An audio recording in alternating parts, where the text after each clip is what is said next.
we doing? Good morning. How you guys doing today? Outstanding. Appreciate everybody coming. Today was Turnover Wednesday, so turnovers was our heavy theme of the day. Guys did an outstanding job with that. Yesterday was Competition Tuesday, and they've been competing. One thing our kids have been doing is practicing at a very high level with effort. So that carries over to the GPS that they wear. So the numbers that we get back from the information and what we see on the field, kids are practicing and playing really hard. So that's very encouraging for how we practice. So that's been good. Obviously, we're very happy to be able to get back and be able to get through that game with a win last week. And kids have been on point. I think it helped a little bit getting back here late Saturday morning, having a Saturday off from the short week to kind of help us get ready for what is a huge game for us on Saturday against a ridiculously gifted football team. So a lot of things going on for us right now. Kids been doing a great job, so appreciate that. So go ahead and fire away with any questions you might have. From just your chess match perspective, how good of a play designer and a play caller is Chip Brown? Oh, he's as good as there is. There's somebody asked the other day, how good is he? I said, I don't know one better. So he's, I never give someone like the perfect title like that, but never been better. I went against him once when I was at Rutgers. I've known him for a long time. I've sat and visited with him. We're friends kind of from afar, I guess. Not say we're real close, but we know each other. But he does, a magnificent job with how he schemes things up. He has personnel. He has ideas that he wants to be able to get done. Then also he's got a lot of NFL players walking around, so that helps. Like his quarterback's an NFL guy, his tight end's an NFL guy. Charlie Jones is an NFL guy. They got several others that are in the same boat. So they're as talented as a group as that we've seen all year, skill-wise, and especially at the quarterback spot. Gifted. So we got our hands full, that's for sure. What's been key for your defense the past two games and playing as well as they have after halftime at that level? I think the biggest thing that we've had some success, and shoot, I just make sure they're on time for the team meal and stuff, and then they've been early for that, so I figure that's always a good sign. We get to the hotel. But kids just been bought into what we're doing. We can communicate very well on the sideline. You don't all of a sudden just create great attitude players. We have great attitude players. They were already here, and they're playing with that level of it right now. So how they handle things on the sideline, halftime they're like this. Both halftimes were a little rough. Indiana, and we played good defense. We gave up 14 points. We had the one on offense, but they'd scored twice right before. So halftime was like, how are we going to fix this? Same thing with this one. It's 13-0. What are we able to get done? We played solid in the first half after the first drive. Holding to the field goal was huge for us after the block punt.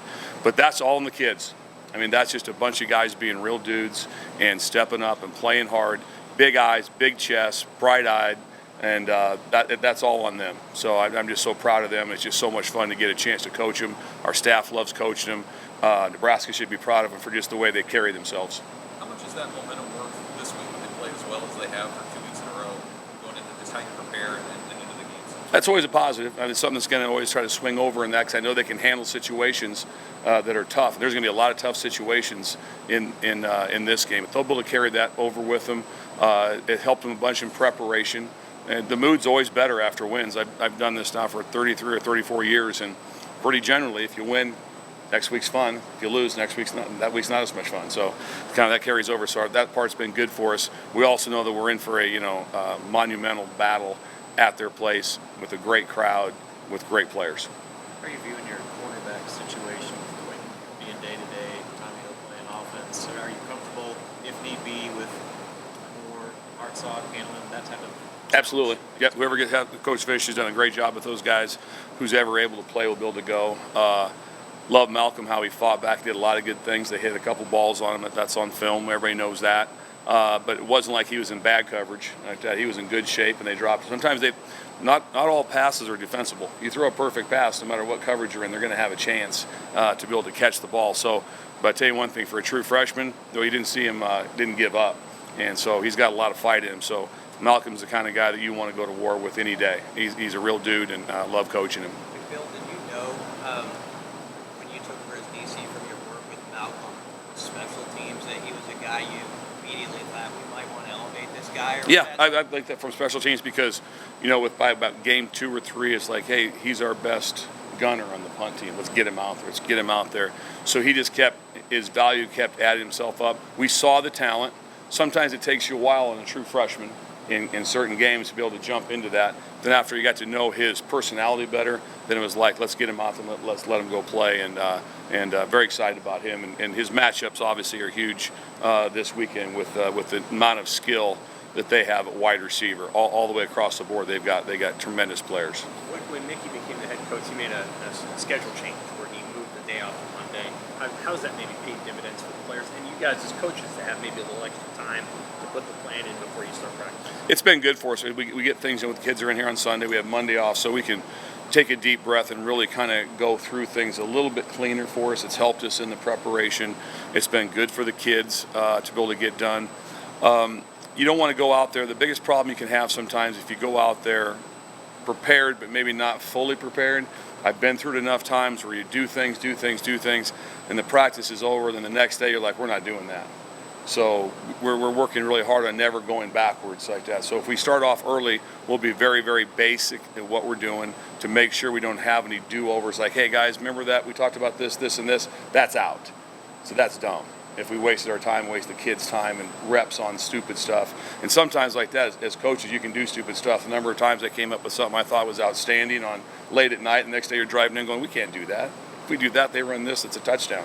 So that was stupid. So eventually it all comes around. Hopefully when you get to be as old as I am like that, you've seen enough stupid stuff to try to avoid that. So, and be really trying to work hard to do that this Saturday. In your coaching career, have most of the guys that you worked with had the Monday off, or have they done the Sunday? I've done it with both. Done it both ways like that. It's apples and oranges when the time gets right down to it. It's kind of the same part of it for us right there. You know, the good thing about it is the good and the plus and minus is that if they have Sunday off, they really kind of have some time off. Where if they have Monday off as their off day, which they do for us, that they still have class. So kind of a little bit that. But our kids handle that part so well. And they live around here. That's the thing you look for in the football team, which we have on offense, defense, special teams, is our hallways are packed with players all the time. To a certain point, it's kind of like, they get here at roughly 6 o'clock in the morning, and we'll have guys that are here in this building, academics, but up here until they leave at 6:15 to go get their food, and sometimes they'll come back. They just live up here. They're in there, they're always around us, they're asking questions. We'll be in our meetings after this, and they'll be poking their head in on something, on a certain play, whatever's going on. So our kids live up here, and that really helps because, boy, you have to understand the game because the game's complicated. I told you guys last week it was going to be a big boy fight, and that's what it was. It was physical, downhill, smash mouth, quarterback run. Every game's different. It was completely different from Indiana. These guys at Purdue fall somewhere in between, but again, it's completely different. So every week we're kind of rebuilding things from the start of like, here's what we got this week, whole different thing of what's going on with their skill set. Luke Reimer is graded out as one of your better overall defensive players. I know he's questionable this week. If he's unable to play, what does his absence mean for the defense as a whole? Yeah, we'll see how Luke's coming through, with his injury like that. I know he's feeling really good. I met with him last night late, like about 9:15 or something like that. He's feeling really good, so we'll see where he's at as he goes on. That one thing we have with Va and Chris, we're in really good shape with those guys. Have played a lot of reps. We made a big point as a staff, and I was talking to them, and they've all been great with it of substitution and substitution early. So if you'll see guys rotating, because the worst you can do is be like, this kid's ready to play, and then all of a sudden it's late third quarter. Oh, get in there. So we try to get all the guys that are going to play in the game at some point in time in the game in the first half. So they get a feel for what's going on. If you play this 4 or 5 snaps at halftime, you still feel pretty engaged on what's going on. I've been out there. So those guys have been rolling anyway. So who's ever out there, we thought they're in really good shape with their rotation. Let's do it. Coach, 4 interceptions the last 2 games. I know you've been working safety so Coach Fisher. What has the change in mindset been since you've taken over? Well, what's really helped is people always get confused and they say the word DB. That's craziness, okay? Because the corners and the safeties, the nickel, they're all different positions. So that's just kind of like being like, he's an offensive player, so you can coach the quarterbacks and the running backs, and that's not how it works. They're different positions that do different things. So when we're able to divide things up like that, so I've had them all before, like Coach Fish did, and that's miserable like that. So we were able to divide it up so Coach Fish can have the corners, I can have the nickels and the safeties, and that allows us to build. And then also those 3 positions also play the other one. So the nickel plays safeties, and the safeties can play nickel. So that's how we can have the rotation to it. So that helps us a bunch on just time that you get to be able to get done.